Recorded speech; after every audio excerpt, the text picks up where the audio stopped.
to the podcast of World Literature Today, your passport to great reading. I'm your host, Sonja Srinivasan. Each episode brings you highlights from the latest issue of World Literature Today magazine, which is currently celebrating its 100th year of continuous publication. On today's episode, we'll feature interviews with 2026 Pewterbaugh Festival honoree Haleh Liza Gafori and writer and translator Ayelet Tsabari, a poetry reading by Haleh Liza Gafori, 3 book reviews, and for those of you who are trivia buffs, a quiz.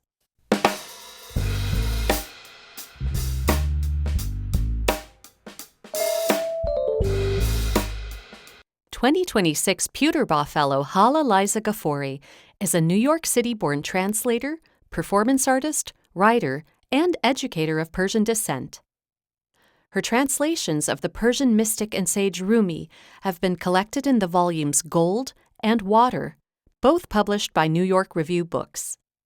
A 2026 and 2024 MacDowell Fellow, Gafori has created a musical and cross-media performance based on the books and has presented her work via performances, lectures, and workshops. She teaches in the MFA program at St. Joseph's University, and her translations have been incorporated in college curricula across the country. Good morning, Haleh. Good morning. It's nice to talk to you, and I only regret I didn't get a chance to come see you at the Pewterbaugh Festival. Oh, well, it was really a pleasure to be there. I'm very grateful for the opportunity, and nice to talk to you this morning, too. Yes. So my first question, you have an undergraduate degree in biology. So how did you get from biology to poetry and performance and your multimedia art? Well, I think in a way they were all sort of simultaneously alive from childhood on.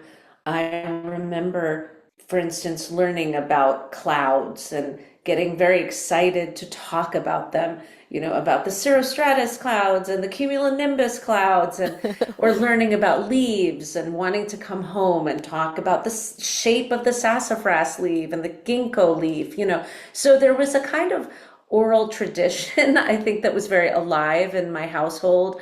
And, whether my father was reciting Maulana Rumi or even Shakespeare at times, even Langston Hughes at times, whether they were talking about their patients. The 3 were alive since childhood, and as I think I just said, all bound by the oral tradition. And then as I got older, I was continuing to read poetry and also hear slam poets.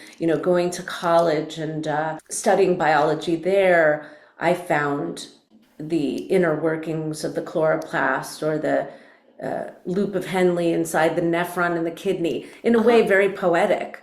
These details are startling and awe-inspiring. And in a way, if you look at Sufism and Rumi's poetry, awe is foundational to the whole Sufi path, really. So I think all of these sort of fed into each other. And one of my jobs after college, I was working at the Metropolitan Museum of Art and the Rubin Museum of Art, and I was making surprise appearances on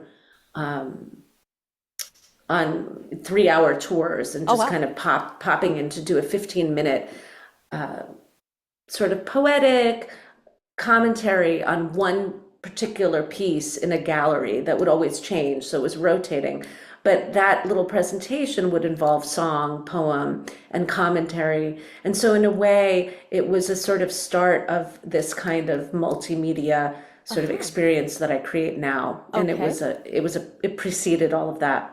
So it sounds like it grew very organically. And what I also wanted to ask is that poetry seems to be such a big part of Persian culture. Yes. My impression is that the first poet on every Iranian's lips is Rumi.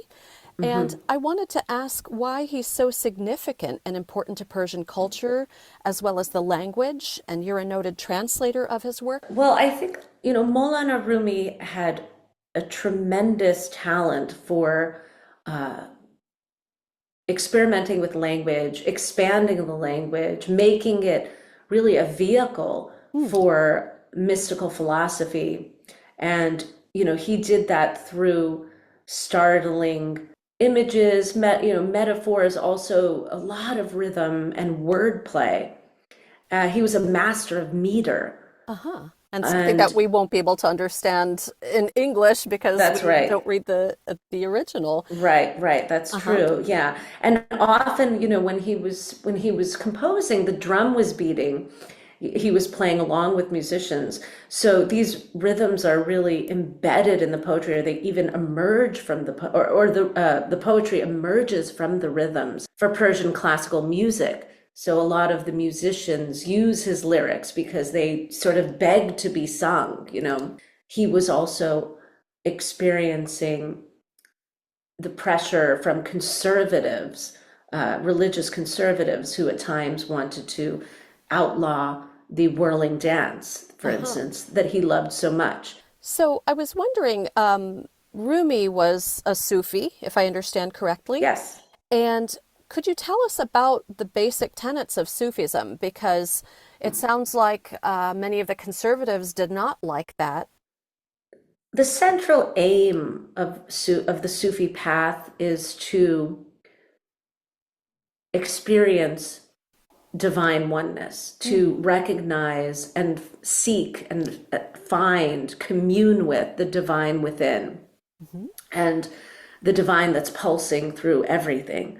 And, this is a process, an alchemical transformation, sometimes involves, some level of ego dissolution, which is very central to Sufism. Mm-hmm. It's an amaterialist philosophy Mm-hmm. that's really valuing the spiritual experience. The gold of the Sufi path is feeling a sense of union and feeling a sense of profound compassion, to uncover the divine love within is the aim.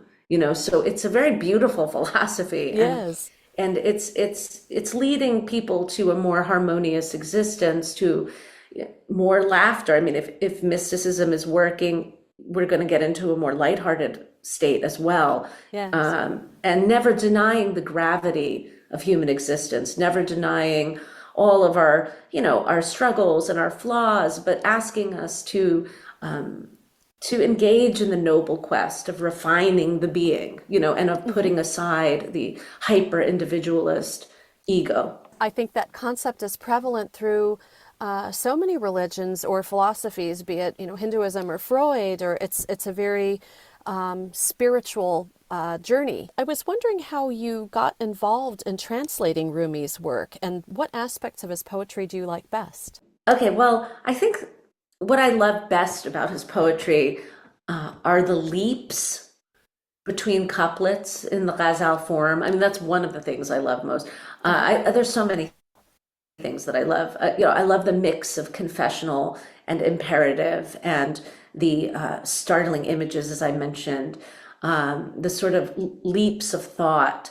The ghazal is etymologically related to the word gazelle, and the poem itself Really? has that kind of movement. Yeah, Ah, so that you're connected by a theme. For instance, laughter in one poem comes up again and again as the repeated word at the end of the couplet, but you're experiencing laughter from all different angles, and I love that. And I love the wordplay, and I love the humor.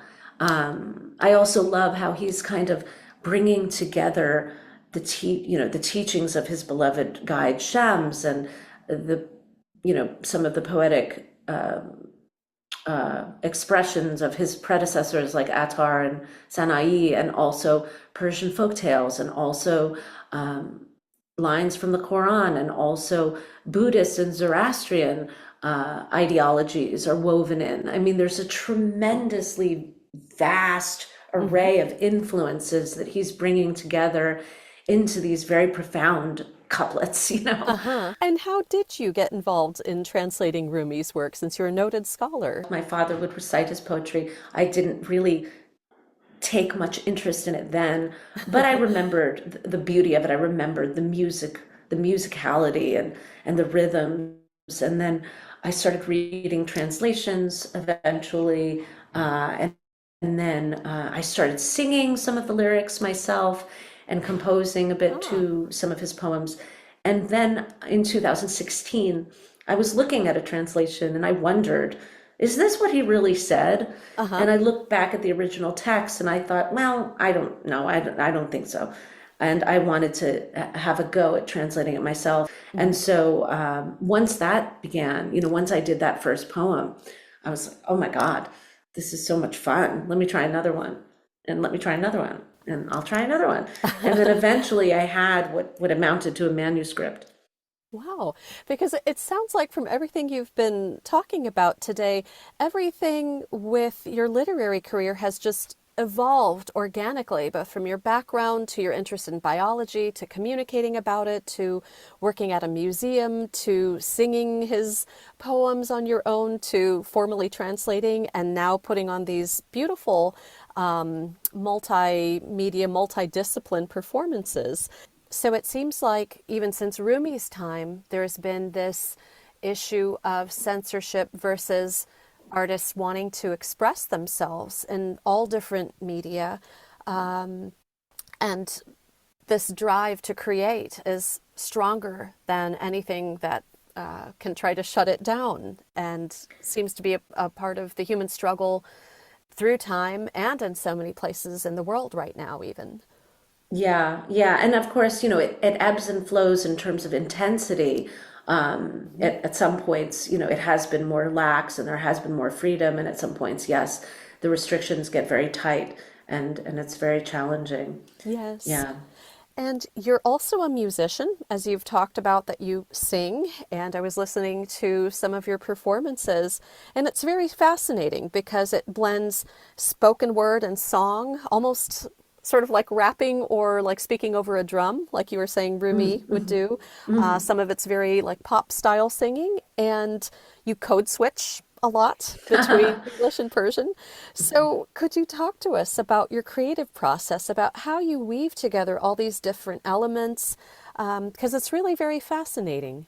Yeah, I think, what drives me in a way, or one of the things that drives me, is the desire really to communicate the beauty of this poetry as best I can, and also the philosophy that I feel is, a foundation for a more harmonious world, a more harmonious personal existence and global existence. I mean, he really, as I often say, is rooting for humanity and Yes. wants us to be well, wants us to experience liberation, to experience intoxication, with this actual natural world that we're miraculously alive in. And I just want to communicate that as best I can. And so, I'm not a classical Iranian singer. I was born here in America.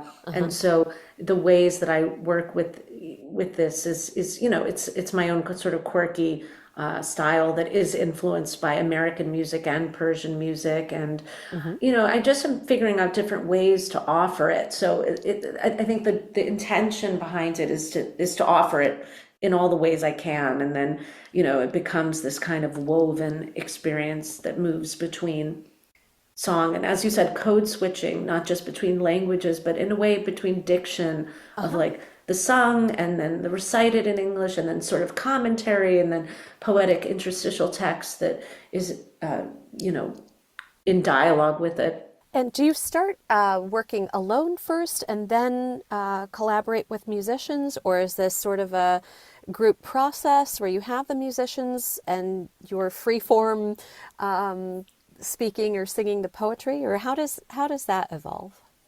Yeah, I'd say it's different with each piece. I mean, sometimes, I'll just be in the forest hiking and a melody will come. I'll have a poem in mind that I'd like to work with, and then a melody will sort of come through. So sometimes that happens. On one occasion, I composed a song with Isabel Castelvi, a cellist I often play with, who was there with me at the University of Oklahoma, and we composed a song together. And it always starts with a lyric. I have to have the poem in mind. This is the poem I want to compose with, and whether I do it solo or with someone, it depends on the piece. And usually the musicians come in later. Okay. Yeah. And you use your own text in addition to the words of Rumi. Sometimes, yeah, sometimes my text is commentary or sort of in dialogue with the poem. At times I do that, yeah. You write in your essay that Rumi invites us to live by an ethic of love, care, and reverence, knowing that there are a multiplicity of inclinations within and temptations without that may drag us this way and that. And so I thought that was something very beautiful, to live with love, care, and reverence. Yes. Yeah, seeking, reverence versus dominance and recognizing how much that experience of reverence brings us to a state of joy that is much more fulfilling, than I think a way of seeing that's so much based on transaction and domination and subordination. I mean, that's not where it's at. Right. And it's not sustainable for the earth, No. and it's not sustainable for personal relationships. It's not really a source of joy and communion that is possible when we are seeing in each other and in this world the divine and respecting it, respecting the rivers, respecting the water. That's a very, very beautiful note to end on. Thank you so much. It's been such a pleasure speaking to you. Oh, my pleasure. Thank you, Sonja.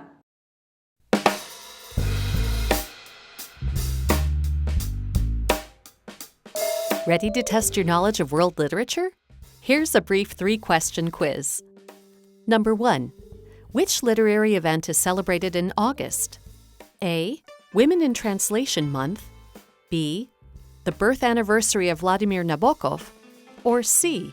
The Jaipur Literature Festival in Jaipur, India. Number 2. Where is the city of Pristina located? A. Albania. B. Montenegro. Or C. Kosovo. Number 3.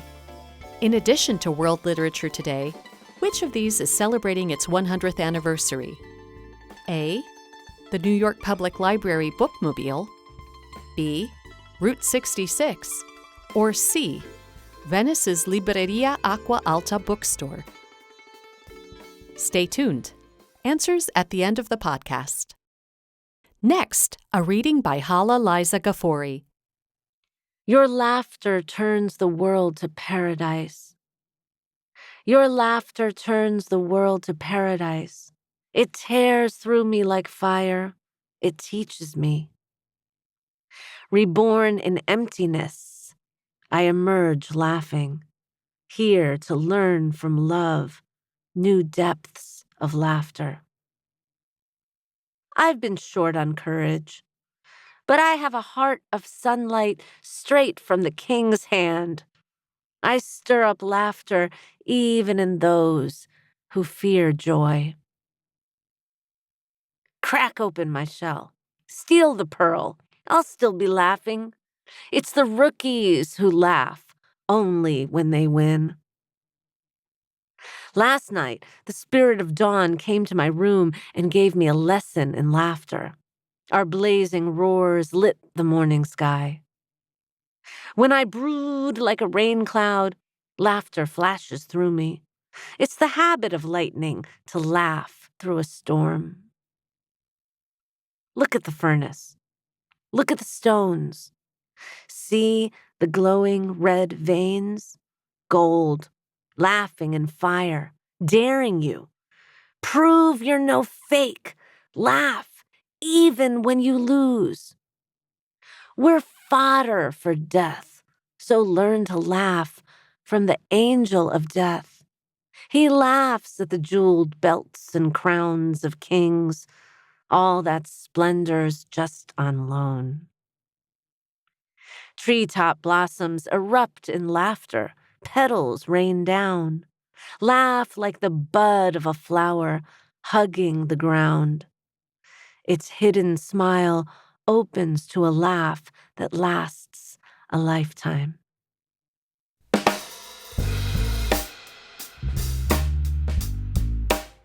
My next guest is Ayelet Tsabari, the author of Songs for the Brokenhearted, winner of a National Jewish Book Award for Fiction.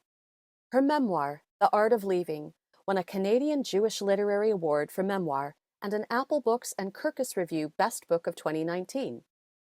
Her first book, The Best Place on Earth, winner of the Sami Rohr Prize for Jewish Literature, was a New York Times Book Review editor's choice. Hello, Ayelet. Nice to talk to you. Thank you for inviting me, It's a Sonja. I'm really pleasure. happy to be here. Yeah. It's a pleasure. You have an essay in the latest issue of World Literature Today, and your background is Yemeni Jewish. Could you tell us about that particular community and particular literary traditions? Because I'm guessing it may be a community many listeners are not familiar with. Yeah. So yes, I come of a family of Yemeni Jews from both sides. It's an ancient community. It's said to be dated to the days of King Solomon. And it Very was ancient. and it's always been insular. Like there's, have been very little connection or communication with other Jewish communities in the world. Um, yeah, and it has lots of rich traditions, and one of them is the songs, which is I see it as a literary tradition, which is a storytelling through oral poetry, which is something both women and men in Yemen did, both Muslims and Jews. Um, and it's particularly interesting to me because the women in Yemen were illiterate. Uh-huh. So that was their way of speaking. It was their way of creating. It was their way of owning a voice. Very interesting. And so is Yemeni Jewish literary tradition largely oral then as a whole, or are there a number of written texts? There are some written texts as well. The main differences between the women and the men tradition, where the men tradition was written, and it was mostly in Hebrew, because the men knew Hebrew from prayer. So they wrote songs that were, devotional in nature, uh, liturgical, and they were mostly in Hebrew, and there were some in Arabic and some in Aramaic. The women's songs were unwritten, it was completely oral, and they were in Arabic because the women didn't actually speak Hebrew at all. They were not allowed to pray. Very So interesting. yeah, and their songs were more domestic. They were about love and about emotion and about, their day-to-day kind of occurrences in That's so Yemen. fascinating because I can't think of, or not to my knowledge, that I've heard of any other culture where the linguistic differences or what's spoken is by gender. That's really fascinating. You have written that Hebrew is your native tongue, and yet you write in English, and you've lived in the Anglophone world in Mhm. Canada. And could you tell us about the nuances about what it's like to write in each of these languages? For example, are there particular strengths and weaknesses of what these languages allow in terms of expression? And Mhm. especially interesting that you say for you, English is still ESL, English is a second language, despite the fact Mhm. that you've written widely in English and published in Yeah. English. Yeah, but the language of your childhood, the language that you grew up speaking, the books that I read as a child were all Hebrew. I didn't really learn English until, I don't know, I was maybe 10, 11, 12, Uh-huh. and I was not fluent in it until I moved away. In fact, I always joke about it, but in high school, English was my worst mark. I didn't do that well in it. I was okay speaking in it, but grammar, English grammar, just I found it so difficult to learn and understand. And I just loved Hebrew. It was the language, in which I learned to write. It was the language of the poetry that I Mhm. was obsessed with as a teen.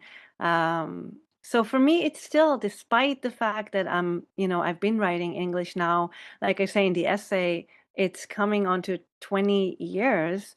Um, but I still feel my foreignness in it. Mhm. It doesn't feel entirely mine. And for Hebrew too, there's a big difference between the written Hebrew and the spoken Hebrew. Spoken Hebrew is more direct. than English. I So for see. me to even communicate via email, I find myself sometimes having to soften my communication because I tend to be Interesting. more direct. Yes. But in writing, I find that Hebrew tends to be, it likes to be more floral and more poetic. I think it's similar to Arabic in that way too, even though Arabic Huh. takes it even further. Um, So you find that but there's that big a difference between what the written and spoken forms of Hebrew offer. yeah, still, yeah, it changes and it's been changing a little bit. Even in the past 10 years, there's now literature that is written that is a little more down to earth. Uh-huh. But I would still sometimes pick up, books by young writers and be like, wow, like no one speaks like that, Uh-huh. It's such a kind of ornate language. And in that Interesting. sense, for me, writing in English was a really great exercise in losing some of that, floral, Uh-huh. ornate kind of language. So speaking of language and nuances, you're also a translator.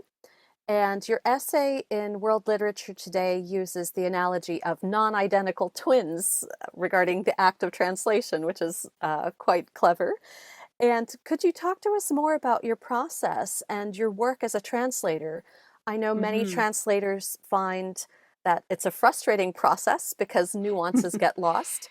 Yeah. And there are always the questions of how much is the translator creating a whole new work or a hmm sister work to the original text? Could you hmm talk to us a little bit about translation? Sure. I hesitate using that term for myself, a translator. Hmm. What Um, would you use instead, do you think? well, it's interesting because I feel like even in my English writing, and I've written about it in the essay, there's an act of translation. First of all, a cultural translation. I'm always writing Hmm. in English about characters that generally speak a different language and live in a different place. Uh-huh. So I'm constantly translating as I write English, right? Uh-huh. But the reason why I hesitate is because I have done some translation, but not a lot. And I think I don't do a lot of translation because I find it frustrating, like you said. Uh-huh. So I limit it to generally, I do short works. I've done poetry Hmm. from Hebrew to English. Hmm. I've done a couple of short stories. I guess I don't enjoy it as much. So my biggest work of translation would be the novel. And even there, Hmm. like, in order for me to enjoy it, I had to really allow myself to, to recreate and to rewrite. But because it was my work, I had the liberty to do so. Uh-huh. Do you find that translating your own work, is it similar or is it, do you find it represents the original once it's in translation? I struggle with the terminology Hmm. around that very particular work of Uh-huh. self-translating and rewriting oneself. Uh-huh. Because I don't know what is the original anymore. You know what I mean? Like, Uh-huh. the English is an original, and that's where the non-identical twins come to play. So it's not for any work of translation, Uh-huh. which I find like maybe with other works of translation, maybe it's more like cousins. Uh-huh. Uh-huh. That's a good analogy. You know, but because, like I said, in the original, I've already was engaging in translation Uh-huh. constantly. And now I'm translating myself, sort of. I see them both as original works Hmm. that are existing side by side. Yeah. And I was wondering if you could tell us about the literary culture in Israel. I know it's a very multicultural country, people from all hmm over. I've always been, under the impression that Israelis read a lot. I find that Israelis buy a lot of books. But I think things sadly have been changing in recent years. From a writer point of view, I see that there's a lot of struggle these days for writers in Israel. I mentioned it, I touch on it in the essay that the government has now seized some funding, some awards that have been going on for years, have been discontinued. Just a bit of a positive note. There's a festival, it's called like a book week every year in June, and several cities. It happens around the country. Oh, wow. So as long as this still happens, I have hope for, the literary culture here and for books being published. Your books that you've written seem to have a global sweep, and I was wondering what themes you notice recurring in your work, or what themes do you find most fascinating to write about? Well, first of all, my Yemeni Jewish tradition. I often write about Israel, even when I don't want to, even when I feel like, it's too hot, I don't want to touch it, but I can't seem to help it. Yes. And I find myself writing about family dynamics, often the cultural gaps within families that occur because of migration. This is something I've experienced both as a mother. I immigrated to Canada and watched my kid growing up there before we returned here. But also as a granddaughter, the gaps, it was a gulf between me and my grandmother. It felt so large. So I keep finding myself, wanting to discuss families, to discuss grief, because again, something I grew up with as a child who lost their father at a young age, and setting it against those really, big, impactful events in the history of this region. So not necessarily writing about them, but seeing it play sort of in the background as those domestic little stories are taking place. I see. I see. So, speaking about Israel, you have written about the loss of lives, both Israeli and Palestinian. And what strikes me is that you have pride in your own heritage and your own traditions and language while holding space for others, that you have a humanity beyond categories of language and culture. I think one of the reasons I returned here, I mean, the main reason is, of course, to be with my family, with my aging mom, but also to be closer to that Yemeni community that inspires me so much. But I have love for this place. I'm talking about the physical place. But there's also such a deep pain here, like it's impossible to ignore it. I carry it with me. Like I can't not. And I don't know how my pride or in my heritage or my love to this place could ever stand in the way of that, of feeling empathy for other people or for caring about the lives of other people. Right.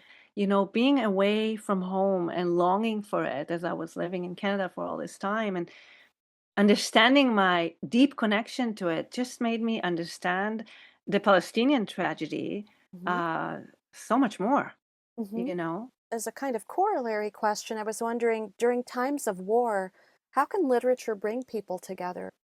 I sometimes give that example, of it's like, you have that news reporter standing on a rooftop and you have a smoky city in the background, and then literature zooms in on a house, one single house, one family in that smoky city. And that's where the connection happens, right? Because once we have that, we see and feel the lives of those people, the other becomes less other. Of course, we have to be willing to read beyond our biases. We have to venture beyond our comfort zones to do that. It's been such a pleasure talking with you, Ayelet, and we look forward to more of your work, and thank you so much. Thank you so much, Sonja.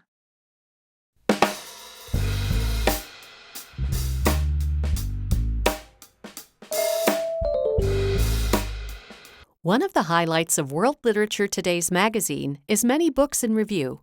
Today, I'll feature 3. Zhang Min from Nanjing Forestry University reviews Ren Na by Mo Yan.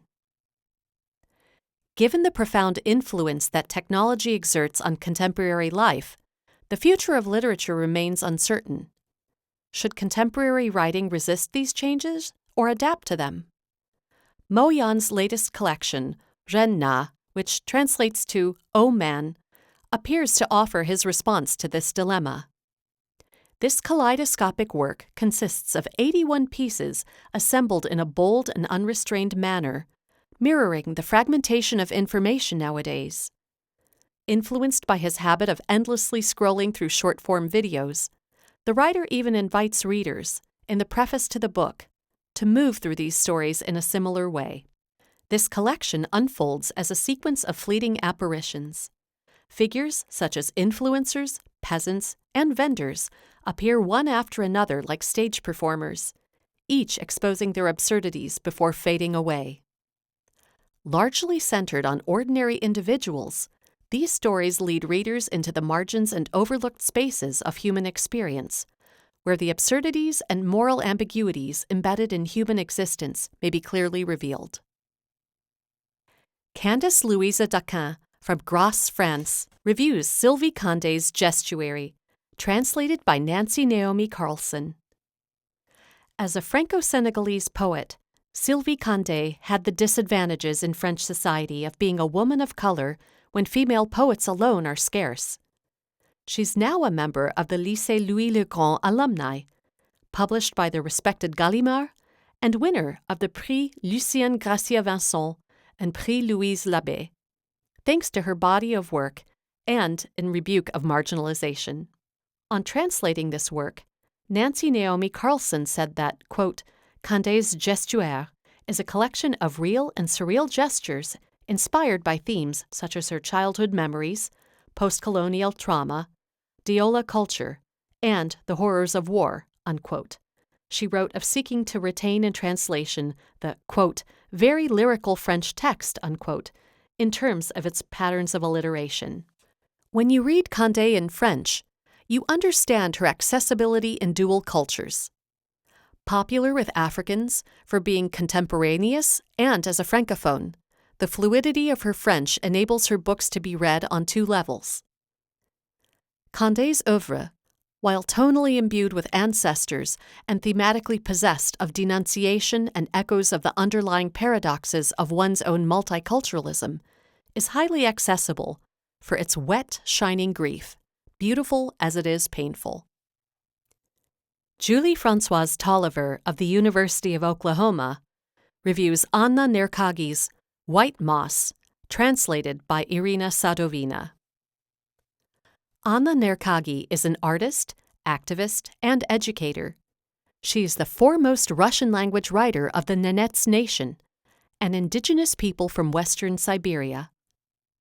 Nerkagi's experience with Soviet colonialism came in the form of forced removal and schooling in settings that banned native languages and cultures. White Moss is her 5th novel, the first to be translated into English, and tells the story of seasonal and cultural shifts in the far north of Russia.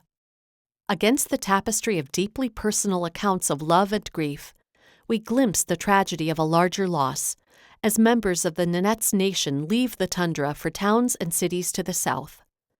Community, 2 or 3 tents that move together from winter to summer locations, is transformed into family in the face of abandonment. Irina Sadovina, Nerkagi's translator, brings urgency and sharp, clean lines to the translated novel.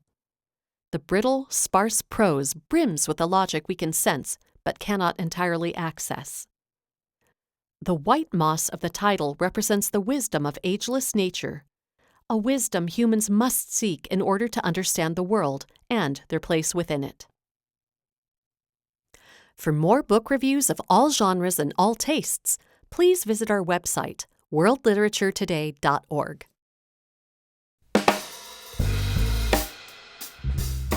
As promised, here are the answers to the quiz. Number 1. Women in Translation Month is observed in August. Number 2. The city of Pristina is in Kosovo. And number 3. Route 66, where you can find Santa Fe, New Mexico, home of Garcia Street Books. The World Literature Today podcast can be found on all your favorite platforms, where you can like and subscribe or follow us. It is produced by Sonja Srinivasan in cooperation with World Literature Today's editors Michelle Johnson, Daniel Simon, and Rob Valmar, with support from R.C. Davis-Undiano, Executive Director. Recording assistance provided by Ryan N. Wilcox of Groundworks Media Lab and Adrian Diffie. Additional assistance by Kirsten Johnson and by the VoiceOver Alchemy Group. Special thanks to Christopher Kaiser, Steve Kemsley, Jed Kim, Catherine Olson-Carter, and Susie Vuljevich. Original music by the global ensemble Agau Dilim in Ann Arbor, Michigan. Based at the University of Oklahoma in Norman, the magazine is published 6 times a year in print and online. You can read and subscribe at worldlit.org, where you'll find new pieces added weekly. We hope you'll join us for the next episode. In the meantime, please visit worldlit.org and follow @WorldLitToday on Instagram, Blue Sky, and Facebook for the latest updates from the fascinating world of contemporary international literature.